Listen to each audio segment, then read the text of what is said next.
bad influences, you will definitely cave. So yeah, and I asked Josh today. I was like, so what did you stop your diet then when you broke your arm? Because you're not going to box. Obviously, you can't box in December if your arm's still broken. And he was like, oh yeah, when I broke my arm, the first thing I did was I ate a bucket of KFC. Fair enough. So goodbye diet. But it'll pay off though. Good luck to you. I'm hoping you. Working on it, man. Work in progress. I was like, yo, man, we get Smasher fight cards, bro. Yeah. Really excited for Fiction versus KJH. Yeah, that's crazy. Super excited. Josh, everyone's working so hard, too. It feels like I didn't hear about anyone boxing prior to it, and then everyone is just super about it. That's just crazy. Yeah, in the gym like 5 times a week. It's good motivation. I feel like this has brought the average level of health of Smashers higher because everyone's talking about health a little bit too. Yeah. I feel like just gamers in general, I feel like don't take care of themselves as they definitely could. not. Up here. So, yeah, I mean, Dawson, I should talk about Dawson a little bit also. Obviously, Josh, I mean, a beloved face, especially here, on the Ludwig stream. Josh kind of showed up at Summit 2 or 3 summits ago and kind of won over the whole community. Obviously, this guy's super duper good, really funny dude. And yeah, Dawson, I feel like I haven't seen too much of him offline. Big presence in the online era, some pretty good wins. Definitely one of the better Jigglypuffs. Beat Hungrybox. Beat Hungrybox in the Ditto, in the online era. That's wild. In the Ditto? Yeah. And I mean, obviously, it is online box, but whoa. My goodness. 33rd at Shine. 49th at SmashCon and then 9th at Creed for Dawson. So definitely has some solid results. Solid Josh showings. Man, the only person in this bracket with a bye. That makes sense. Yeah, if he was originally invited, you should probably give him the top seed. He's the only one. I think he has the top seed. That's cool. They're not playing out top 8, are they? It's just no, you get top 8 and then you're good. I think so. Yeah. I think so. Ooh, okay. The Wall of Pain. Right. But I got to imagine, you got to imagine that Josh Man, when you're competing at the level that Josh Man is, he's thinking about beating players like Hungrybox. So he's going to have this matchup, kind of labbed out. And I will say, if you're a Puff player, I feel like a top-level Fox player, that's probably who you don't want to fight in the LCQ. Yeah. This matchup's hard. Also, just in terms of matchup spreads that Josh Man has, Josh Man beat AMSA at Gommel, which was super impressive. Super impressive, beating IBDW and Gommel. And it looked like Josh Man was... And AMSA, yeah. And it looked just like Josh Man really knew the matchup. Knowing how to break the double jump armor at certain times, knowing how to combo off of it as well. So gotta feel like he's gonna be super good against the Puff as well, Just the matchup spread that Josh Man has is actually pretty varied. Yep. Agreed. Yeah, I feel like Josh Man too, just being in a place like Australia where he's clearly the best. I feel like it just gives you time to experiment. So Josh Man also is good though, a ton of characters. Yeah. The funny thing is Spud, when Spud was #1 in Australia, Spud said the exact same thing. Oh yeah. He was talking about at I think it was the Mango, and he was basically saying, because he was playing friendlies, he was with Falcon and Falco and Fox, and I was like, wow, you got a lot of good characters. He's like, yeah, when you're #1 in your continent, you got to mix it up, or the game gets really boring. Probably for both parties, really. Right. And the cool thing for both of them now, Spud and Josh, is for the first time, there are 2 top players in Australia. So they actually, very recently with Spud getting back into Melee. Yeah, I feel like they were active at different times, right? Right, and now for the first time, they actually say, oh, I have someone my level to practice with, which has to be awesome for both of them. That has to be great, especially Australia. I feel like Australia is so hard to get to, man. It's so far. For everyone. Oh, my God. I don't care where you live on Earth. 18-hour flight. Oh, God. 18-hour flight from literally anywhere on the planet almost.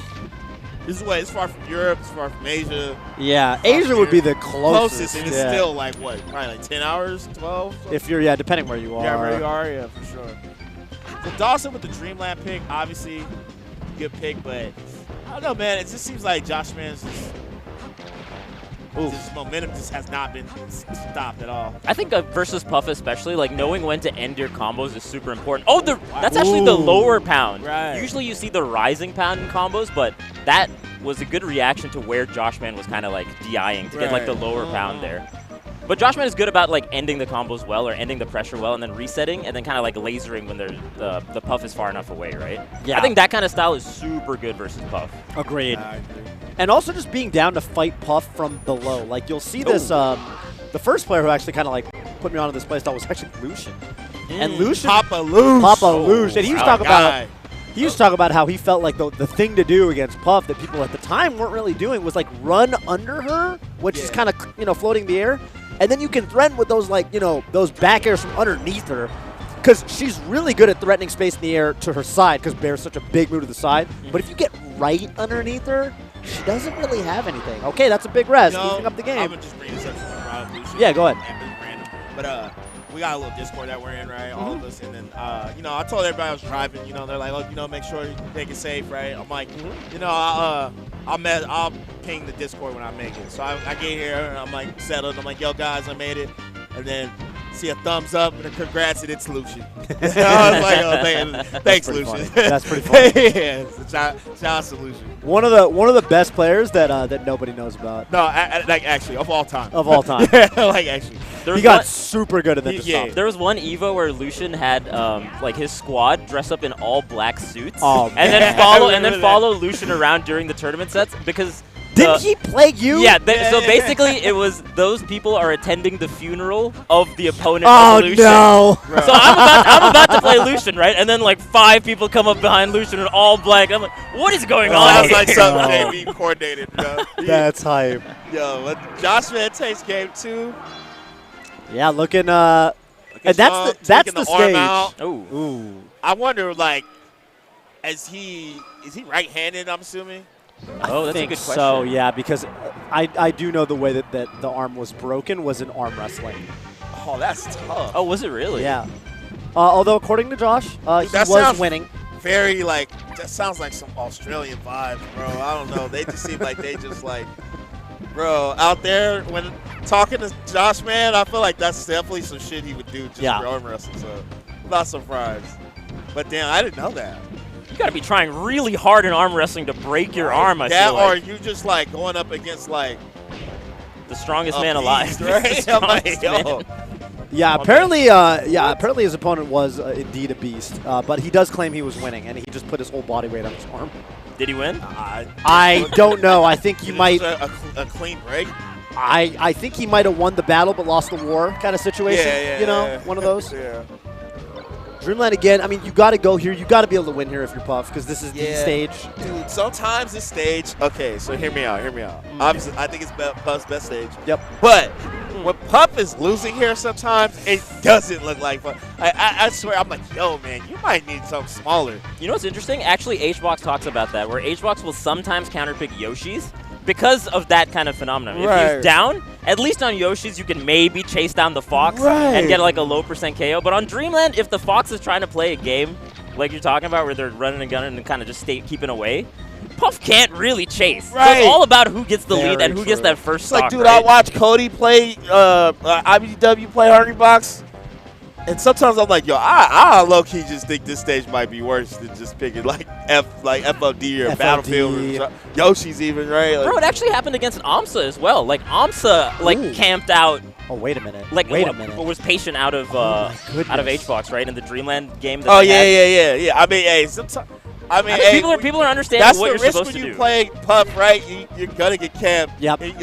Puff camps, but Puff gets camped back. So and by Puff Yoshi, isn't the one that doesn't. I would not have expected that. Right. Hey, some of the longest melee I've ever seen has been Yoshi Puff. Oh, absolutely. True. Absolutely. You just see drifts and eggs. Uh-oh. Oh, that's tough. Is this a KO fully charged? It might be actually on the platform. Wow. Oh, 68%, yo. And 43 before the hit, but right? Fully charging a smash tag makes it so powerful. And fully charged up smash is really strong. And on the platform. That's true, with the extra little bit of height.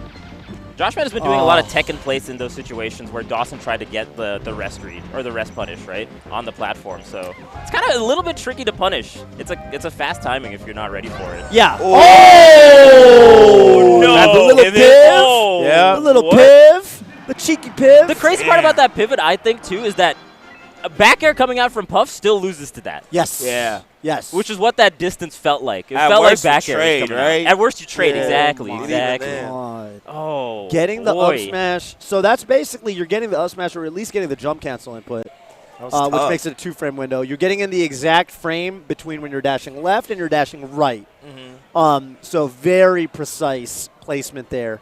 And you could see, like, it didn't look like Dawson was even really that close to him. No. It was like Fox was here and Dawson was like here. That was like max back air range, it felt like. Or like that back air range, Dang. Really That good was for crazy. Josh, man. Just good neutral. Josh Man moves on. The Dawson down, not out. They Dawson lose. down but not That out. was next match. It's about to be fire. Oh, man. Rishi versus Albert. Oh, so this is interesting because I was talking to Rishi yesterday about who he had projected in his bracket because he had kind of fleshed it all out. And Rishi's name did not come up. So I don't know if Albert, thought that he was going to be going up against